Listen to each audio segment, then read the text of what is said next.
السلام عليكم، أهلا وسهلا ومرحبا بكم أصدقائي ومتابعيني وأحبتي عبر منصات التواصل الاجتماعي كافة. لمن لا يعرفني، أنا عادل سفيان القصاص، خريج بكالوريوس التمريض العام ودبلوم الصيدلة بالتزامن من قطاع غزة فلسطين. قبل عدة أيام من الآن بدأت وانطلقت حملة دعم وإسناد ومناصرة لأخوكم عادل من قلب أسبانيا، وبالتحديد من قلب الأندلس مدينة خاين. هذه الحملة المناصرة والدعم والتجديد التي بدأتها عدد من وسائل الإعلام المحلية والدولية في مدينة خاين إسبانيا لكي تدعم طلبي المقدم إلى جامعة خاين بالحصول على منحة طالبي اللجوء في الأماكن عالية الخطورة.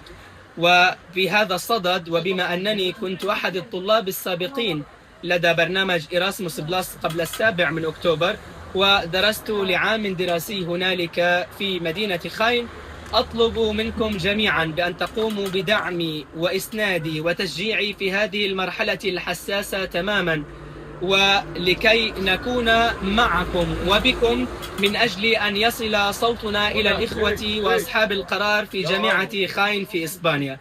لذلك مرة أخرى هذه رسالة موجهة إلى كل أصدقائي، إلى كل من يمتلكون حسابات عالية المشاهدة عبر منصات التواصل الاجتماعي، إلى كل أصدقائي المتواجدين الآن في الخارج في أحد دول الاتحاد الأوروبي، إلى كل من لديهم أصدقاء متواجدين في إسبانيا أو خارج إسبانيا. رجاء شاركوا هذه التقارير التي تتحدث عن قصة لابد أن تسرد ولابد أن تحكى وأن تصل إلى العالم أجمع. تصل الرسالة إلى أصحاب القرار. أتمنى أن تشاركوني بدعمكم وأن تحشدوا الأصوات المليئة بالحب والامتنان والتشجيع لهذا الطالب من قطاع غزة الذي يأبى إلا أن يكمل مسيرة التعليم والتعلم، وأن يخرج من هذه الأزمة ومن هذه الحياة المضنية ومن عيشة الخيام والنزوح في ظل الحرب المستمرة والمتواصلة على قطاع غزة إلى إسبانيا خاين، إلى حيث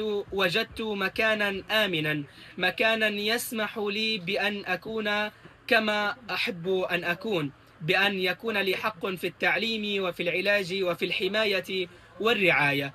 شكرا جزيلا لكل من يستمع الآن إلينا، ولكل من سيتجاوب مع هذه الرسالة وينشر ويدعم تواجدنا وحضورنا في خاين إسبانيا. بدأت هذه الحملة ولا زالت مستمرة. كل يوم هنالك منصة جديدة وقناة جديدة إخبارية أو إذاعية أو صحفية أو قانونية حقوقية تبدأ وتكمل مسيرة هذه التقارير. لذلك وخلاصة القول بأنني أريدكم جميعا بأن تقفوا بجانبي في هذه الأيام بالتحديد، لكي يصل صوتنا إلى الإخوة في جامعة خاين، لكي نقول للعالم أجمع بأننا لازلنا نستحق الحياة معكم وبكم وبمحبتكم ومودتكم. أكيد أنا ممتن جدا لكم، وأسأل الله سبحانه وتعالى بأن أعود إلى مدينة خاين إسبانيا من جديد، وبأن أكمل التعليم، وبأن أكون صوتا حرا لهذا الشعب المكلوم